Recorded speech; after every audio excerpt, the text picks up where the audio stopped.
Thank you for joining Wars of the Rosies, and this is Constitutions of 1786 from the Encyclopedia of Freemasonry by Albert G. Mackey. Constitutions of 1786. These are regarded by the members of the ancient and accepted Scottish Rite as the fundamental law of their Rite. They are said to have been established by Frederick II of Prussia in the last year of his life. A statement, however, that has been denied by some writers. See Feindel's History of Freemasonry under Declaration of the Grand Lodge of the Three Globes at Berlin. Also Gould's History of Freemasonry under the Ancient and Accepted Scottish Rite. And the controversies as to their authenticity have made them a subject of interest to all Masonic scholars. Brother Albert Pike, the Grand Commander of the Supreme Council of the Southern Jurisdiction of the United States, published them in 1872 in Latin, French, and English, and his exhaustive annotations are valuable because he has devoted to the investigation of their origin and their authenticity more elaborate care than any other writer. Of these constitutions, there are two exemplars, one in French and one in Latin, between which there are, however, some material differences. For a long time, the French exemplar only was known in this country. It was supposed by Brother Pike that it was brought to Charleston by Count de Gracie, and that under its provisions he organized the Supreme Council in that place. They were accepted by the Southern Supreme Council and are still regarded by the Northern Council as the only authentic constitutions. But there is abundant internal evidence of the incompleteness and incorrectness of the French constitutions, of whose authenticity there is no proof, nor is it likely that they were made at Berlin and approved by Frederick, as they profess. The Latin constitutions were probably not known in France until after the Revolution. In 1834, they were accepted as authentic by the Supreme Council of France and published there in the same year. A copy of this was published in America in 1859 by Brother Albert Pike.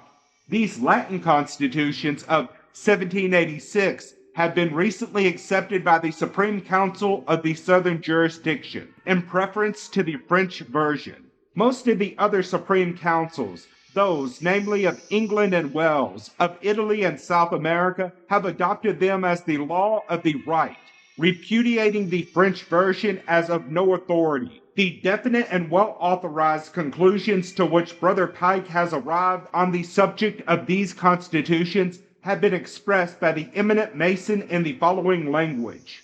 We think we may safely say that the charge that the Grand Constitutions were forged at Charleston is completely disproved, and that it will be contemptible hereafter to repeat it. No set of speculating Jews constituted the Supreme Council established there, and those who care for the reputations of Colonel Mitchell and Doctors Doucho, Alt, and Moultrie may well afford to despise the scurrilous libels of Ragans, Clavels, and Folgers.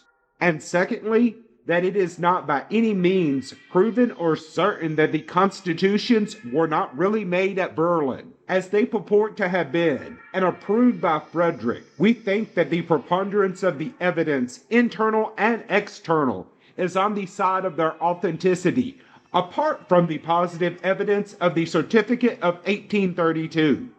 And thirdly, that the Supreme Council at Charleston had a perfect right to adopt them as the law of the new order, no matter where, when, or by whom they were made, as Anderson's constitutions were adopted in symbolic masonry, that they are and always have been the law of the Rite because they were so adopted, and because no man has lawfully received the degrees of the Rite without swearing to maintain them as its supreme law. For as to the articles themselves, there is no substantial difference between the French and Latin copies.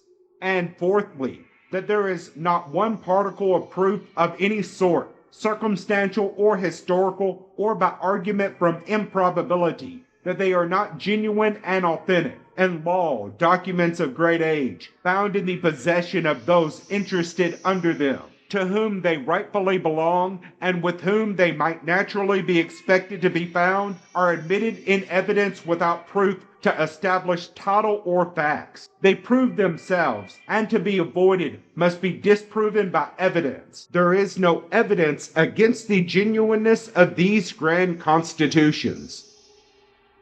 Thank you for watching, and please don't forget to share, like, subscribe, and comment. And if you can, please consider donating to Wars of the Rosies. Links to PayPal and Patreon are in the description.